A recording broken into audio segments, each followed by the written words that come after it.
ৰাজনীতিত দিনে ৰাতিয়ে লাগিছে জুবিন গাৰ্গ। ৰাজনীতিৰ পৰা মই সদায় আঁতৰি থাকোঁ, তো ৰাজনীতিখন আমাৰ এটা যুদ্ধ বুলি ধৰিলে হ'ল। ক্ৰাইম ৰিপৰ্টাৰ জুবিন গাৰ্গ ব্যস্ত বাতৰি সংগ্ৰহত। কাকো খাতিৰ নকৰে জুবিনে এইবাৰ। এনেইতো কাম কাজ নাই, এনেই বহি আছোঁ। বৰ সাধাৰণ মানুহ বুলি ধৰিলে হ'ল, একো নাই। প্ৰতিজন অসমীয়াৰ বুকুৰ এক নিৰ্ভীক কোণত লুকাই থকা আৱেগৰ নাম জুবিন গাৰ্গ।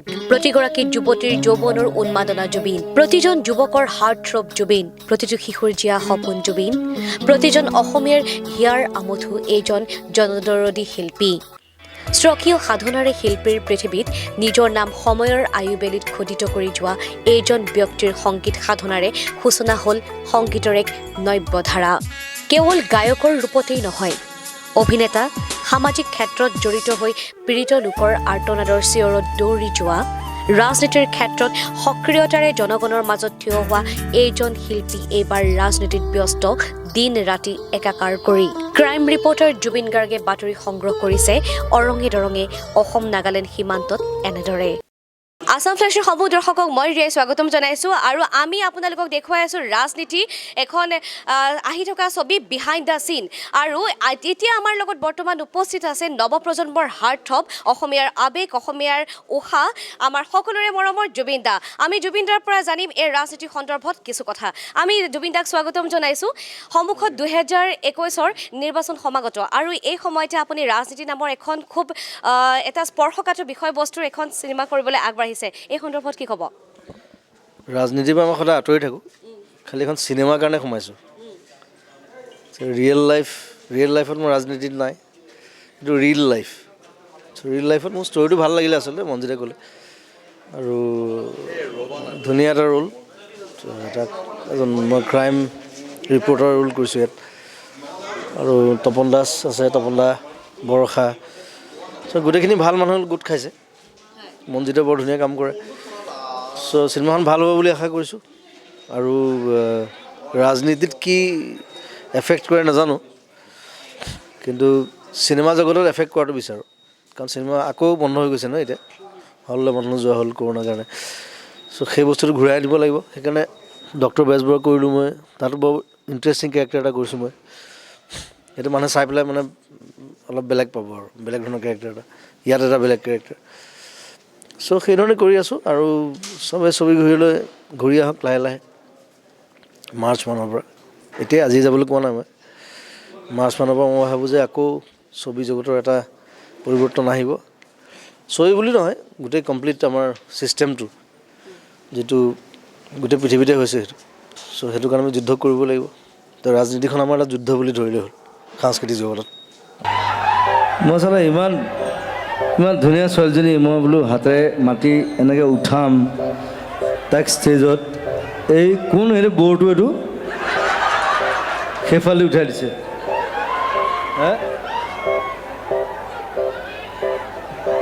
মই বোলো এইফালে উঠাম ধুনীয়াকৈ, ভাল লাগে এটা ফিল ফেক্টৰ ন, চব বস্তু ফিল ফেক্টৰটো। এতিয়া গোটেই ইণ্ডিয়াখন এতিয়া ফিল ফেক্টৰ দেই, মই কৈ আছোঁ।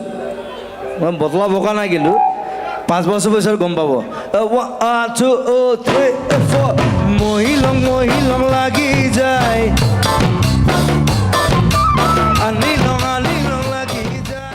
গণতন্ত্ৰৰ চতুৰ্থ স্তম্ভত জুবিন গাৰ্গ, যি সদায় স্পষ্টতাৰে সাহসেৰে কাকো খাতিৰ নকৰাকে যুক্তি সহকাৰে নিজৰ মত পোষণ কৰি সদায় নিজক বিশেষভাৱে চিনাকি দি আহিছে। তেনে ক্ষেত্ৰত ক্ৰাইম ৰিপৰ্টাৰ হৈ এক নতুনত্বৰ জোৱাৰ আনিবলৈ পৰিধান কৰা এই বেশভূষাই জুবিন গাৰ্গক সাধাৰণ ৰাইজৰ অন্তৰলৈ অধিক গভীৰতাৰে সুমুৱাই নিব। ৰাইজে বাৰে বাৰে নৰ ৰূপত চাবলৈ বিচাৰিব তেওঁলোকৰ আৱেগ তথা আৱেশক। জুবিন দাই প্ৰত্যেকবাৰে এটা শক্তিশালী কেৰেক্টাৰত আমি দেখিবলৈ পাওঁ এজন অভিনেতা হিচাপে, আৰু এইবাৰ গণতন্ত্ৰ চতুৰ্থ স্তম্ভত আপুনি চৰিত্ৰ ৰূপায়ণ কৰিছে। গতিকে এনেকুৱা আনকেইটা চৰিত্ৰতকৈ এই চৰিত্ৰটো কেনেকুৱা ধৰণৰ আপুনি পৃথক পালে, কিয় কৰিবলৈ আগবাঢ়ি আহিলে? এইটো মোৰ ষ্টৰিটো আচলতে মনজিতে কওঁতে মোৰ ভাল লাগিলে প্ৰথম কথা। আৰু যিহেতু ইটছ এ পলিটিকেল থ্ৰিলাৰ নিচিনা এটা ষ্টৰি, সেইটো কাৰণে মই কৰিম বুলি ক'লোঁ। ডক্টৰ বেজবৰুৱা কৰি থাকোঁতে তাতো মনজিতে কৰিছে কাম। তেতিয়া মোক সি ষ্টৰিটো শুনালে, অলপ ক'লে আপুনি কৰিব নেকি দাদা? মই বোলে কৰিব পাৰোঁ, মই একো নাই। এনেইতো কাম কাজ নাই, এনেই বহি আছোঁ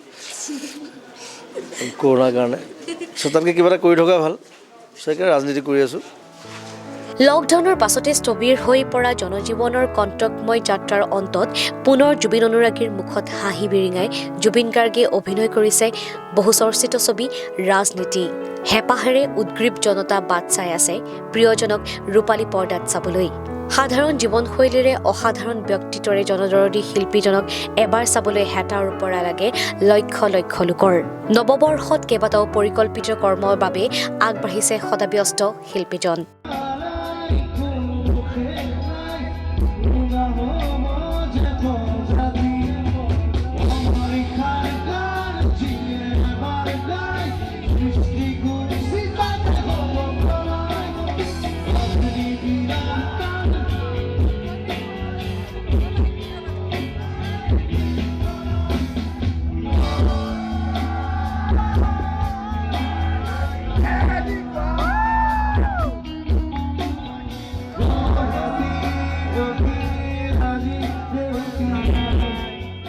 শেষত এটা জুবিনদাৰ পৰা জানিম জুবিন দাক প্ৰত্যেক মুহূৰ্তত আমি এটা ভিন্ন চৰিত্ৰ দেখিবলৈ পাওঁ। কেতিয়াবা যদি দেখোঁ সমাজসেৱক হিচাপে, কেতিয়াবা দেখোঁ গায়ক হিচাপেতো আপোনাৰ এটা পৰিচয় আছে সকলোৰে হিয়াৰ আমঠু, কিন্তু অভিনেতা হিচাপে ভিন্ন সময়ত ভিন্ন চৰিত্ৰ দেখোঁ।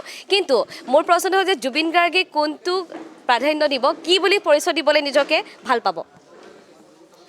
মই মোক সাধাৰণ মানুহ বুলি ধৰিলেও হ'ল, একো নাই। খালি যি কাম কৰি ভাল পায় আৰু বেলেগ বেলেগ কাম কৰি ভাল পাওঁ, সেইকাৰণে কৰোঁ।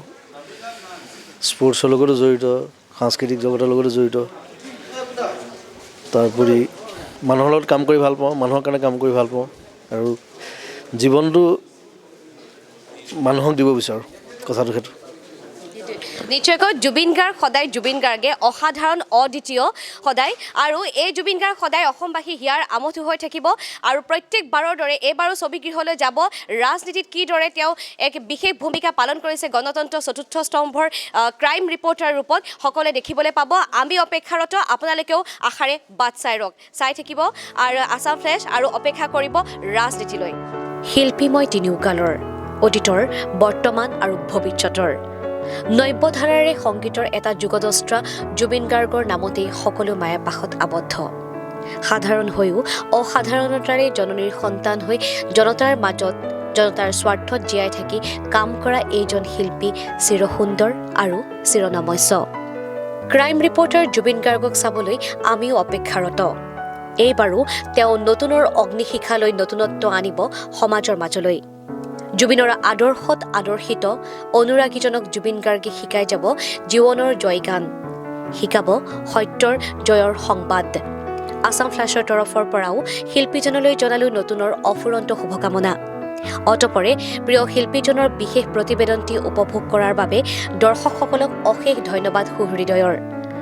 আমাক এনেদৰেই সঁহাৰি আগবঢ়াব, আৰু আমি প্ৰতিশ্ৰুতিবদ্ধ যে আপোনালোকৰ বাবে আমি লৈ আহিম বিশেষ আৰু বিশেষ অনুষ্ঠান Assam flash explore untold and আনচিনত।